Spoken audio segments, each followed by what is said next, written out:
India में कुछ मंदिर सिर्फ पूजा की जगह नहीं होते, वो पुराने पहेली होते हैं।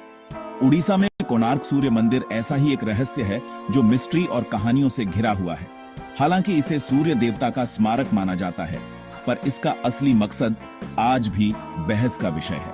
क्या यह पूजा पाठ के लिए था या कुछ और ज्यादा एडवांस, आध्यात्मिकता और साइंस का मेल? लोकल कहानियों के हिसाब से इसके अंदर एक मैग्नेटिक एनर्जी थी, जिससे टाइड से लेकर लोगों के दिमाग तक सब कुछ असर होता था। इसका डिजाइन, कॉस्मिक अलाइनमेंट और अजीब घटनाएं बताती हैं कि इसे अपने टाइम से ज्यादा नॉलेज थी। आज जब हम इसके खंडहरों के सामने खड़े हैं तो हमें पूछना चाहिए, क्या यह भगवान का घर था या बहुत पावरफुल मशीन? हमारे साथ जुड़िए और कोणार्क सूर्य मंदिर के राज खोलिए। कोणार्क सूर्य मंदिर 13वीं सदी में ईस्टर्न गंगा डायनेस्टी के राजा नरसिंहदेव आई ने बनवाया था। उन्होंने सूर्य देवता के लिए एक आकाशीय रथ की कल्पना की थी, जो सूरज के आसमान में यात्रा को दिखाता था। 1200 कारीगरों ने 12 साल तक काम किया। बे ऑफ बंगाल के तट पर कलिंगन आर्किटेक्चर का एक मास्टरपीस बनाया। मंदिर के 24 पहिए सनडायल्स का भी काम करते थे और 7 स्कल्प्टेड घोड़े हफ्ते के दिनों को दिखाते थे। हर इंच पर इंट्रिकेट नक्काशी थी, जो जिंदगी और मिथ को सेलिब्रेट करती थी। मेन टावर 200 फीट से ज्यादा ऊंचा था, पत्थर में एक कॉस्मिक डायग्राम। लेकिन इस अजूबे के अंदर एक राज था, एक पावरफुल एलिमेंट जो इसका भाग्य तय करेगा। कहानियों के हिसाब से मंदिर के ऊपर एक बहुत बड़ा लोडस्टोन था, जिससे एक पावरफुल मैग्नेटिक फील्ड बनती थी। कहा जाता था कि यह मैग्नेट सूर्य देवता की मूर्ति को हवा में लटका देता था, जो पुरानी इंजीनियरिंग का कमाल था। लेकिन मैग्नेटिक फोर्स जहाजों के कंपासेस को खराब कर देती थी, जिससे जहाज अपने रास्ते से भटक जाते थे और शिपरेक होते थे। यह मंदिर नाविकों के बीच ब्लैक पैगोडा के नाम से बदनाम हो गया, जो ओ और डर दोनों का कारण था। यूरोपियन हिसाब से मंदिर को नेविगेशनल डिजास्टर का जिम्मेदार ठहराया गया। इसे मैरीटाइम ट्रेड के लिए खतरा बताया गया। आखिरकार कॉलोनियल अथॉरिटीज ने फैसला किया कि मैग्नेटिक कीस्टोन को हटाना होगा। उन्हें उम्मीद थी कि वे अपने जहाजों को बचा लेंगे। यह नहीं जानते थे कि यह काम मंदिर को ही बर्बाद कर देगा।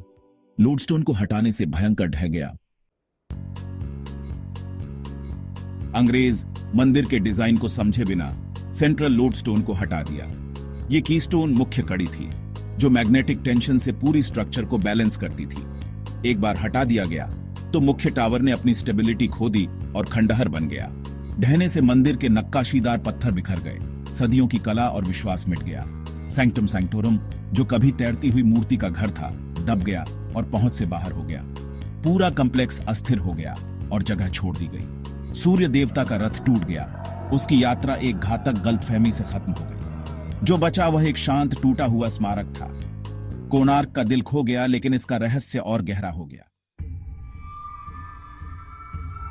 ढहने के बाद जगमोहन हॉल बचा रहा, लेकिन गर्भगृह सील कर दिया गया और खतरनाक था। 20वीं सदी की शुरुआत के वर्कर्स ने कक्ष के पास सिरदर्द, चक्कर और उपकरणों के खराब होने की सूचना दी। मुख्य लोडस्टोन के बिना भी रेजिडुअल मैग्नेटिक एनर्जी बची हुई थी, जो लोगों और उपकरणों दोनों को प्रभावित करती थी। अधिकारियों ने आगे ढहने और अनजाने प्रभावों के डर से 1903 में गर्भगृह को रेत और पत्थर से सील कर दिया। मंदिर का दिल एक कब्र बन गया, उसके राज बंद हो गए। पूजा की जगह इतनी पावरफुल एनर्जी क्यों इमिट करेगी? कुछ मानते हैं कि ओरिजिनल मैग्नेटिक सेटअप के अवशेष बचे हुए हैं। दूसरे एक नेचुरल एनर्जी वॉर्टेक्स का सुझाव देते हैं।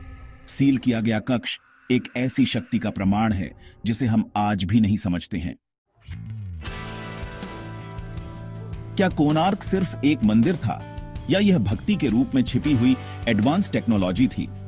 कुछ शोधकर्ताओं का मानना है कि इसका डिजाइन सौर और भूत चुंबकीय ऊर्जा का उपयोग करने के लिए था। पहिए सिर्फ सनडायल से ज्यादा हो सकते थे, शायद एक महान ऊर्जा मशीन में रेगुलेटर्स।